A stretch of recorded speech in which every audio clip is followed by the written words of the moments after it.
Ever feel like setting a boundary in your relationship is like walking on a tightrope? You want your space, but you're terrified of pushing her away. What if I told you that setting boundaries is actually one of the most attractive things you can do? Stick around, because we're about to change the way you see boundaries forever. Let's get one thing straight. Boundaries are not walls. Think of them more like fences with gates. They're not there to shut her out permanently, but to give you control over when you open up and when you need to recharge. The key to a healthy, lasting love is mastering those gates. When you tell your partner, "I need some quiet time to myself tonight," you're not saying, "I don't want to be with you." You're saying, "I need to recharge so I can be the best version of myself for you later." That's a huge difference. And here's something most guys don't realize. Women deeply respect a man who can calmly and clearly communicate his needs. Why? Because it shows you have self-respect and emotional stability. Constant availability can sometimes feel chaotic or even a bit desperate. But a man who knows his limits, that creates a sense of safety and predictability. She knows where she stands with you, and there's no confusion.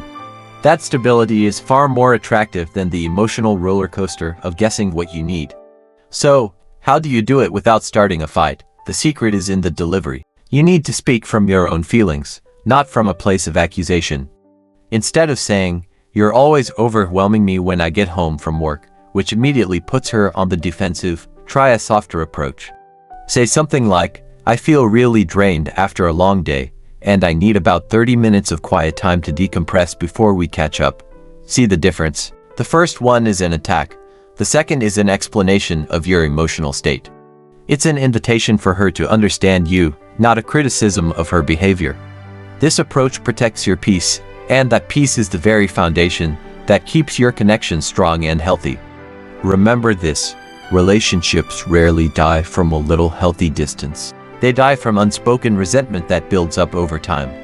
When you don't set boundaries, you start feeling suffocated, taken for granted, and that feeling grows into resentment. And resentment is the real relationship killer. By setting clear, kind boundaries, you're not just protecting yourself. You're protecting the relationship itself. You're preventing burnout and ensuring that the time you do spend together is high quality, genuine, and filled with positive energy. You're building a love that's based on respect, not just obligation. It shows her that you're in this for the long haul, and you're mature enough to take care of your own needs so you can take care of the relationship. That's the ultimate sign of a confident, high-value partner. Thanks for watching, guys. If this resonated with you, hit that like button and subscribe for more tips on building stronger, healthier relationships. See you in the next one.